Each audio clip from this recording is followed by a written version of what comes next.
The COVID-19 pandemic has posed significant challenges to supply chains globally. Many organizations have suffered losses due to COVID-19, but overall, it has accelerated problems that already existed in the supply chain. To talk about this, it's an honor and a privilege to have with us the senior lecturer at Muscat University, associate professor in logistics and supply chain management, faculty of transport and logistics, Dr. Ahmed Maher. Doc, welcome to the program. Thank you so much, dear Frank. My greeting to you and your audience.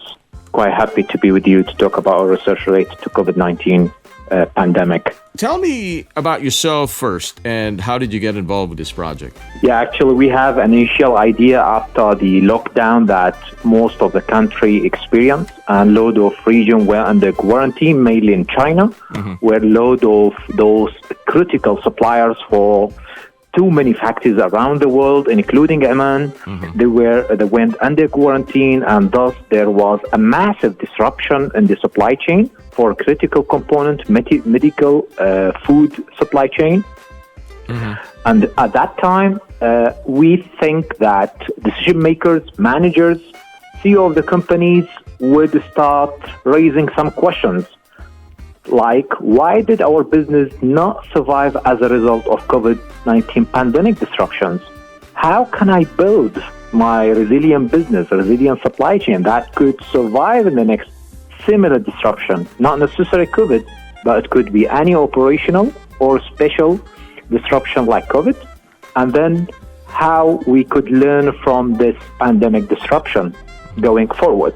And from here, I was initiating the methodology to develop such a research, and then the Ministry of Higher Education, Research and Innovation, at that time, formerly the Research Council, kindly, they dedicated a special pot of money to fund COVID-19 related research, and I applied for that.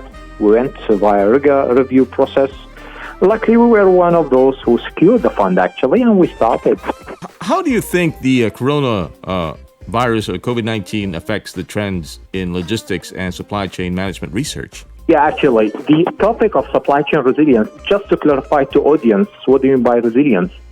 It's the ability, for those who are not aware about the term, is the ability of a supply chain to return to its normal state after being hit by a disruption, like a tsunami, an earthquake, a strike, or COVID-19.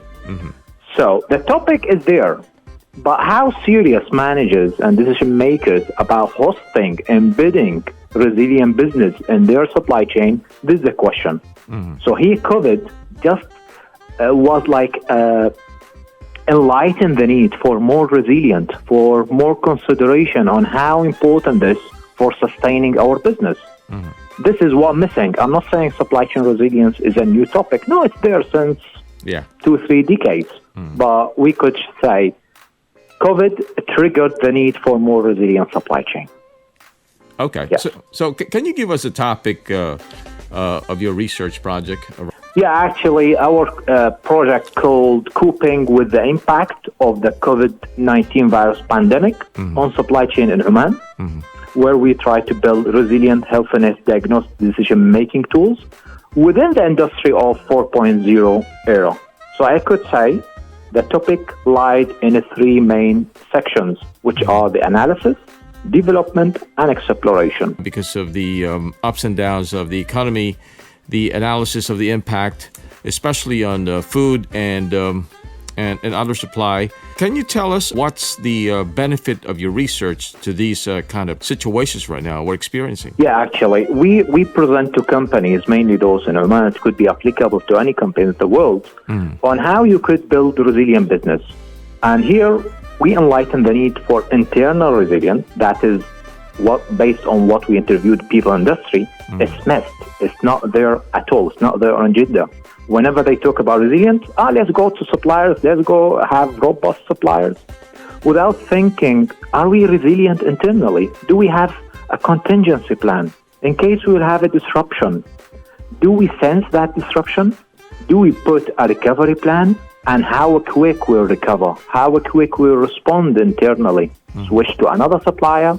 or switch to internal supplier, local, and then how we could grow, learn from our mistakes.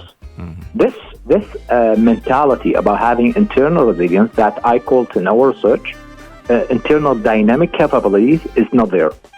So we raise the need for this, and then we present decision-making tools that any company could use to assess first their internal readiness, resilience, second, resilience of their suppliers. And regarding the internal dynamic capabilities, which is the internal resilience of the business, we propose 3 diagnoses. It's like a patient would go to a doctor, they would diagnose, and accordingly give them a particular prescription. Here we propose 3 stages or 3 diagnoses.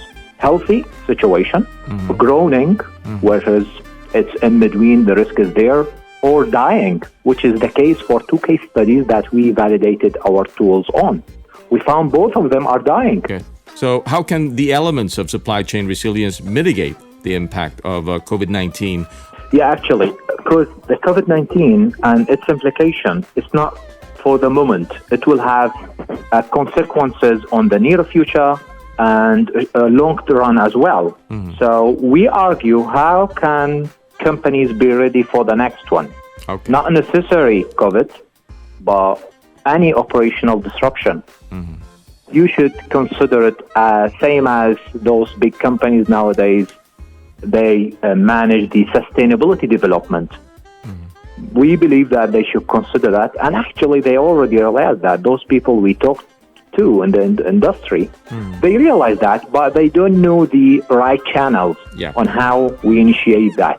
So what are the main objectives of your study, and what is it important? Yeah, actually, in terms of objectives, mainly we start with the analysis, where we come with our own definition for internal and external supply chain resilience. And afterward, we present those 2 in a unified, holistic framework that any company could use. They go over that framework to perform internal, external, what we should look after, how can I assess my supplier, how can I know whether my company is resilient or no, what's my current situation, what are the actions that I should do.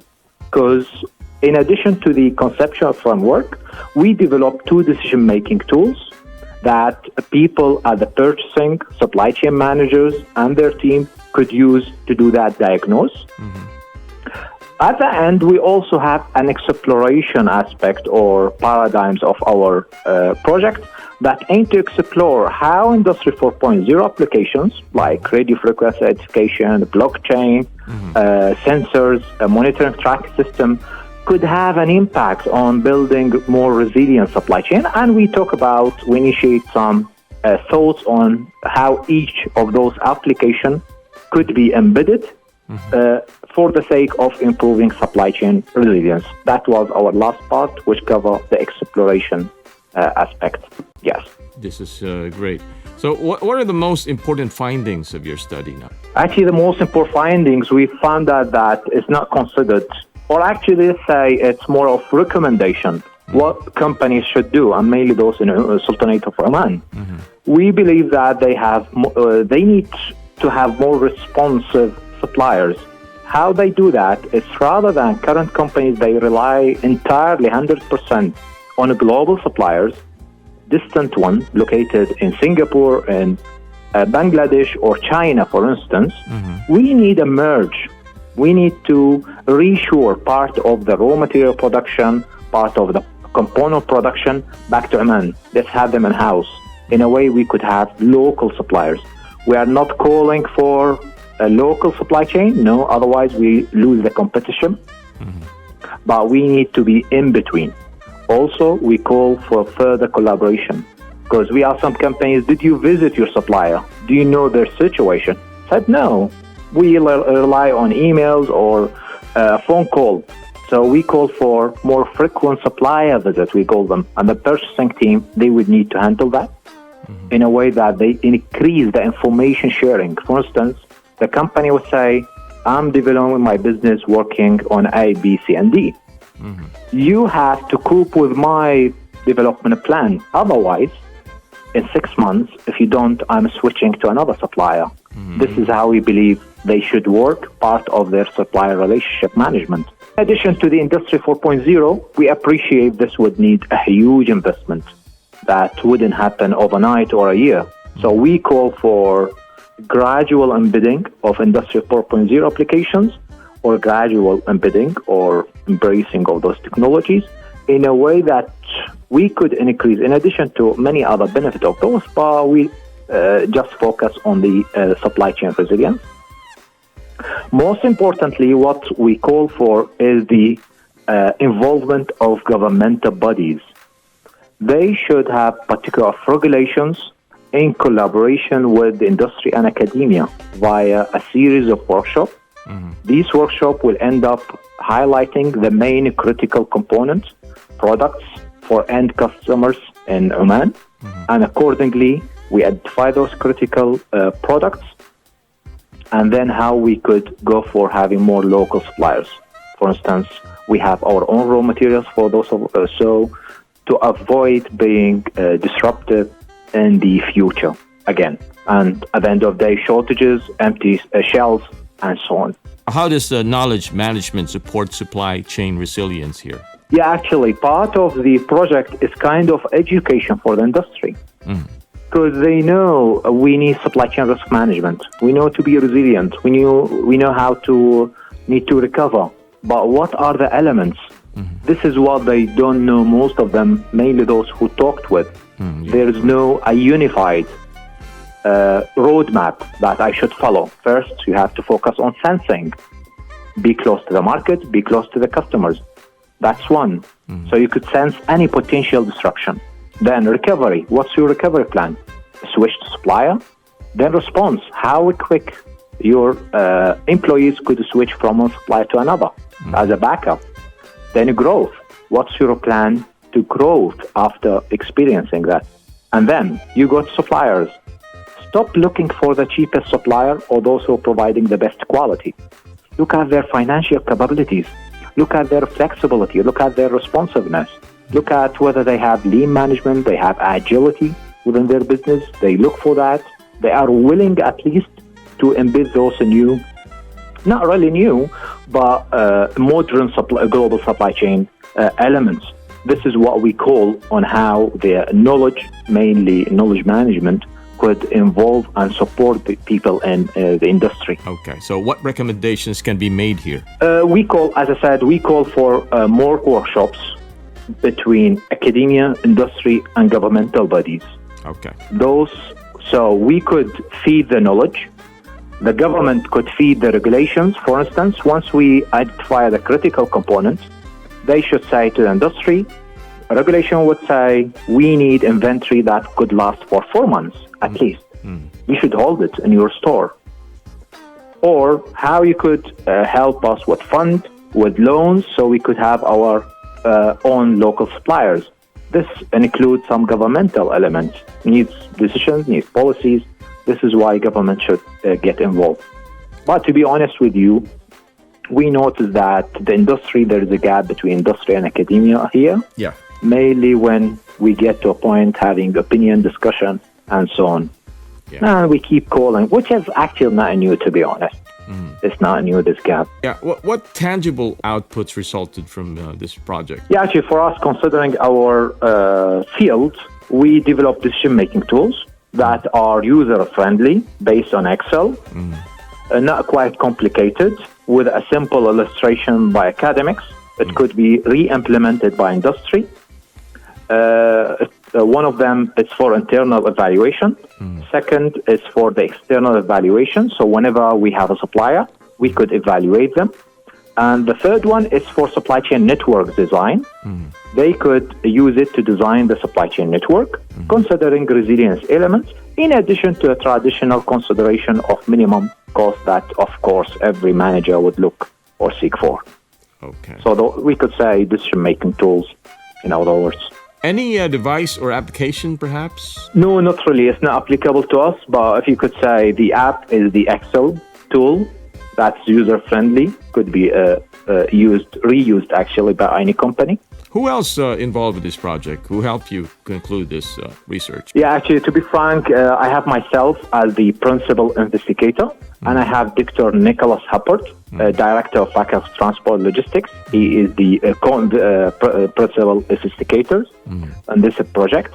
In addition, in terms of publication and research, we have really strong collaboration with well-known professors in the field, set in the University of Southern Denmark, University of Kent in the UK, Nova Lisbon in Portugal, the Business and Marketing School in Spain, in addition to a professor from University of New York, their branch in Dubai.